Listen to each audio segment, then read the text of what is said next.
ঠিকই তো আছে। কি ঢং বাবা প্রায় এক সপ্তাহ আগে একটা গাড়ি কিনেছে, স্কুল গাড়ি। তো শোরুম থেকে বলেছে একটা ফোন দেওয়া যাবে, স্মার্টফোন। তো ওই ফোনটা বলছে বোন নেবে। ফোনটা আগের দিন রাতের বেলা নিয়ে এসেছে। তো কিন্তু ঘরে কাউকে বলেনি বাবা। বাবা গিয়েছিল আর বাবার একটা বন্ধু গিয়েছিল শোরুম, তারপর নিয়ে এসেছে। আর কাউকে কিন্তু বলেনি যে ফোন নিয়ে এসেছি, হয়তো বোনকে সারপ্রাইজ দেবে ভেবেছিল, এই জন্য কাউকে কিছু বলেনি।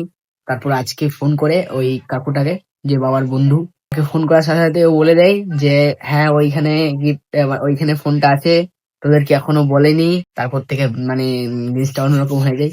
তারপর কি হয়েছিল সে তোমরা দেখো, আর খুব কিন্তু মজা আছে, ঠিক আছে?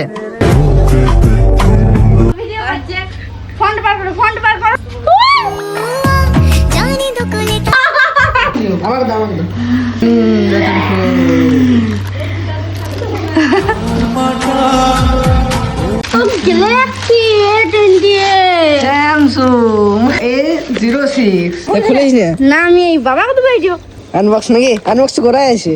কত হালকা রে ভাই স্যামসুং ফোন। কেন এটা ঠিকই তো আছে। কি ঢং, আমি এই ফোনটা লুবো না।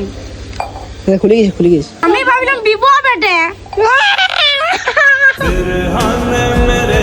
কি ঢঙের ফোন কিনে নিয়ে এসছে এটা। কিসের তোর জন্য রে? তোর জন্য নিয়ে এসছে। আমি লুবো নাই। আমি দেখছি যে তাহলে স্যামসাং গ্যালাক্সি A24 আলট্রা। তুই এটা ঠিক করে দেখ, হাত বসে বসে গ্লাসটা কি হলো স্ক্রিনটা। এখন এটা ঠিক করতে হবে। খোলা হয়ে গেছে, আমি ফটো দেবো। ফটো কেমন আসছে ফটো? ও ভাই আলট্রা পুরো ব্যাগ। দেখি ধরতে এটা। বাহ হেভি ফটো আছে।